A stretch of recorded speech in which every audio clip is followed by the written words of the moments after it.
ಒಂದು ಊರಿನಲ್ಲಿ ದೊಡ್ಡ ಪಟ್ಟಣ ಶೆಟ್ಟಿ ವ್ಯಾಪಾರ ಮಾಡುತ್ತಿದ್ದ. ಯಾರು ಪುಣ್ಯ ಮಾಡಿದ್ದರೂ ಅದನ್ನು ಕ್ರಯಕ್ಕೆ ತೆಗೆದುಕೊಳ್ಳುತ್ತಿದ್ದ.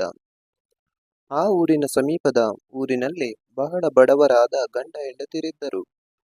ಈ ಪಟ್ಟಣ ಶೆಟ್ಟಿ ಪುಣ್ಯವನ್ನು ಕ್ರಯಕ್ಕೆ ತೆಗೆದುಕೊಳ್ಳುವ ಸುದ್ದಿ ತಿಳಿದಿದ್ದ ಆ ಬಡವನ ಹೆಂಡತಿಯು ಒಂದು ದಿನ ಗಂಡನ ಹತ್ತಿರ, ನೀವು ಮಾಡಿದ ಪುಣ್ಯ ಏನಾದರೂ ಇದ್ದರೆ ಅದನ್ನು ಕ್ರಯಕ್ಕೆ ಕೊಟ್ಟು ದುಡ್ಡು ತೆಗೆದುಕೊಂಡು ಬಂದಿದ್ದರೆ ನಮ್ಮ ಜೀವನಕ್ಕೆ ಏನಾದರೂ ಉಪಕಾರವಾಗುತ್ತಿತ್ತು ಅಂದಳು.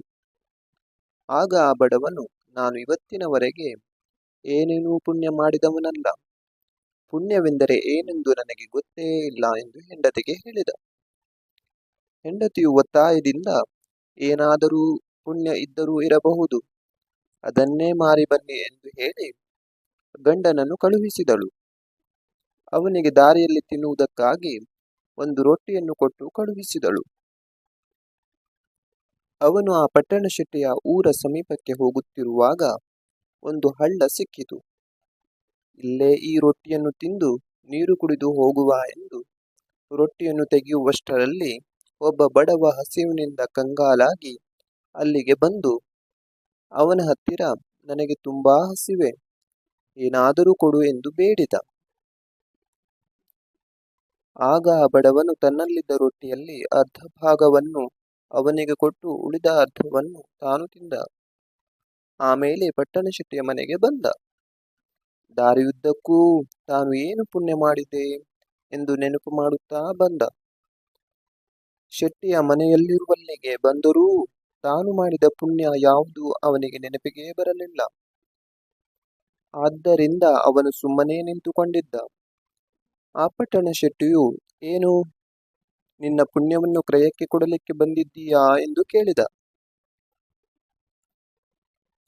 ಅದಕ್ಕೆ ಬಡವನು, ನಾನು ಏನು ಪುಣ್ಯ ಮಾಡಿದ್ದೇನೆಂದು ನೆನಪು ಮಾಡಿಕೊಂಡರೂ ನೆನಪೇ ಬರುವುದಿಲ್ಲ, ಪುಣ್ಯವೆಂದರೆ ಏನೆಂಬುದು ಗೊತ್ತಿಲ್ಲ ಅಂದ.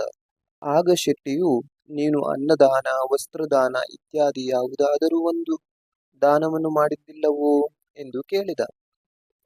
ಅದಕ್ಕೆ ಬಡವ, ಯಾವ ದಾನವನ್ನು ನಾನು ಮಾಡಿದ್ದು ಗೊತ್ತಿಲ್ಲ, ದಾರಿಯಲ್ಲಿ ಬರುವಾಗ ಒಬ್ಬನಿಗೆ ಅರ್ಧ ರೊಟ್ಟಿಯನ್ನು ಮಾತ್ರ ಕೊಟ್ಟಿದ್ದೇನೆ ಎಂದು ಹೇಳಿದ.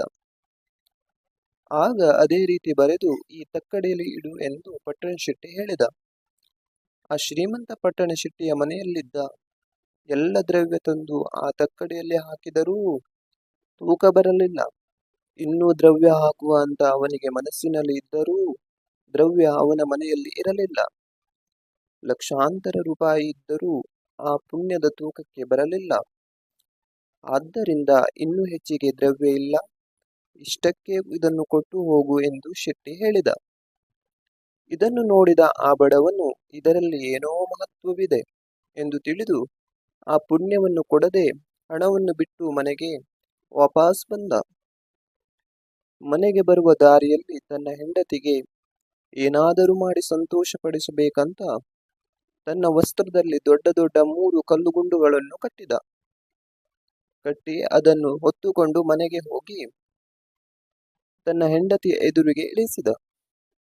ಆಗ ಹೆಂಡತಿಯು ಬಹಳಷ್ಟು ದ್ರವ್ಯವನ್ನು ತಂದಿದ್ದಾರೆ ಎಂದು ಸಂತೋಷಪಟ್ಟು ತನ್ನ ಗಂಡನಿಗೆ ಬೇಗ ಊಟಕ್ಕೆ ಬಡಿಸಿದಳು. ಊಟಕ್ಕೆ ಬಡಿಸಿ ಹೊರಗೆ ಬಂದು ಆತುರದಿಂದ ಗಂಟನ್ನು ಬಿಚ್ಚಿ ನೋಡಿದಳು. 3 ಕಲ್ಲುಗುಂಡುಗಳು ಬಂಗಾರವಾಗಿದ್ದವು.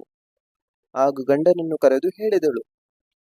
ಗಂಡನು ಬಂದು ನೋಡಿ ಅರ್ಧ ರೊಟ್ಟಿಯ ಪುಣ್ಯದ ಮಹತ್ವದಿಂದ ಕಲ್ಲುಗಳು ಬಂಗಾರವಾಗಿವೆ ಎಂದು ತಿಳಿದ. ಅದನ್ನು ಮಾರಾಟ ಮಾಡಿ ಶ್ರೀಮಂತನಾದ.